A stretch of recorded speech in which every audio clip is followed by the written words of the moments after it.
Hello, so I am doing this differently today. Normally I would attempt to talk as I was working, give a little setup spiel to the camera, and then go do my thing and try to talk as I worked, but it's super windy today. I was going to be out there lunging way far away from the camera. Just basically, the camera has a hard enough time hearing me in the barn, so no way you were going to hear me from over there. I will right off the bat apologize for this being filmed very off-center. I was going to go use that hill that you see off to the left there. It's a super handy thing to have for all the therapeutic work I've been doing with Tancho. I have you can see the lower end of the hill, sort of gradual slope, and then it gets steeper and steeper and steeper. It's never a very tall hill, but it's nice to have that gradation.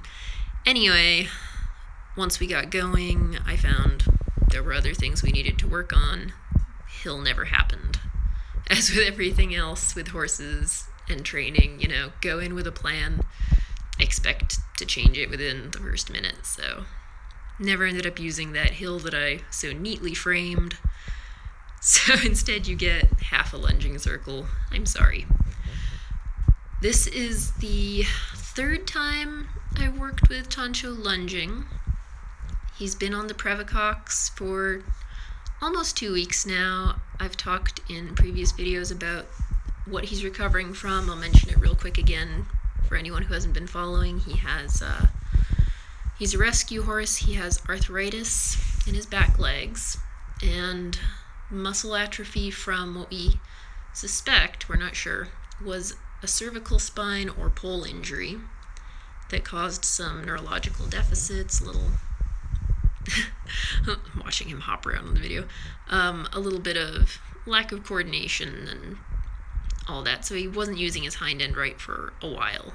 There's signs of imbalance in his hooves that the farrier's going to work on, and other symptoms that tell us this has been an ongoing thing.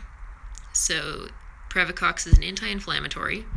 It has, in a very short span of time, actually improved his motion tremendously. I can talk. Just from probably relieving some pain directly in the joints, but also if any of the inflammation from a prior injury was pressing on a nerve, that may have been relieved and improved neural function, muscle response, all of that. So now that he is feeling better, he's out in the paddock, he wants to run, he wants to jump, he's feeling good, is, not hopping lame anymore. When he got here, had a horrible limp, he looked a mess. We thought his shoe must be falling off, something awful must be wrong with his feet. He looked bad. But now that he's feeling better, we're going to start this gentle exercise, and I mentioned walking up the hills and stuff, and just strengthen up that hind end, because that's all that's really missing now. The first time I tried lunging Tancho, it was just me and him and the rope, which is how I like to work with Bishop, my other horse, who is very good at lunging. I had no idea if Tancho knew how to lunge or what or not, so I just wanted to start simple. And he made it clear to me pretty fast that either he didn't know how to lunge or he just wasn't really feeling it. He was giving me all those insecure horse behaviors of just crowding up on me, refusing to go out on the circle, barging into me with his shoulder, cutting in, just on top of me. Did not want to move. I was, all my body language, waving at him, flapping the rope at him, making noise. He didn't want to move out. He was like, nope, I am staying on top of you. This is where it's safe. So I have an array of training tools to choose from here. We're not sure of his background. We're not sure what his life experience has been. So from my toolbox, I decided to go with a training flag. As I've mentioned, he's very anxious. We're going to talk about what he just did there in a minute, that little kick. Even if I just move my hand up too fast, he'll flinch, he'll backpedal, he'll freak out a little. So he has a lot of fear in him. So I was reluctant to use a lunge whip, something that he might perceive as threatening. something that might make that sort of whoosh noise that he attaches to pain in his mind, something like that. I didn't want to bring anything like that up. So I chose the flag as a tool that is non-threatening but has a really, really clear visual and auditory signal that I can use that hopefully wouldn't provoke too much anxiety in him. And it proved really effective, just a little wave, and he was a little startled by it at first, and he adjusted to it, and now I think he's more annoyed by it than anything else. So what he did, and what you'll see him do again, he has a good direction, and he is more than happy to change to that direction. He's like, yes, please, let's go that way. And then when I go to change to his bad direction, he'll try to get ahead of my cues, he'll try to ignore it. So when I tug a little more persistently and switch the flag aid to get, more in front of him, wave it more persistently, he'll try to do that cut in again. He'll try to barge in at me. So again, flap the flag more persistently. He just sort of kicks out at it like it's a little horsefly or something. It's just, he's not being aggressive. He doesn't pin his ears and squeak at me. It's not like an angry thing. It's just, he doesn't want that flag flapping that close to him. But he's pretty fast learning that, well, if he would change direction out on the circle, that flag would not get that close to him. So here he's doing it again and saying, hey, that way. And he's like, no, I don't want to go that way. I'm going to try and run ahead of you. So more persistent.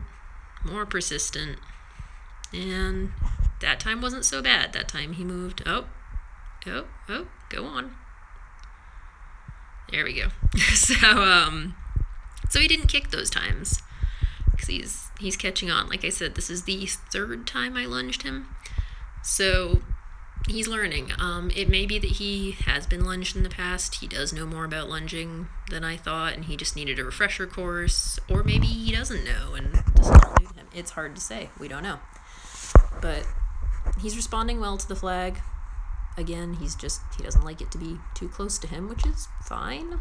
I mean, when you're using a gentle aversive aid, that's sort of unfortunately the point. You want something they're willing to move away from. Say, little kick, like it's a fly. He's not mad. He's just saying, don't touch me with that. I don't like that thing. Fine, I'm going. So, also, I think I was going to mention it at one point earlier. He stopped and he was itching his face, and I didn't push him through it. Some people will say, oh, don't let your horse stop and itch. He has on his face a big kind of bald spot. His halter was grown into his face, and the sores on there, they're healing now. The fur's growing back, but it gets super itchy, so I'm not gonna fault him for stopping to take care of that right now. He does it about, once per work session. Needs to itch that, and that's fine. Stress makes him itchy. I get that. But otherwise, I'm keeping these sessions short.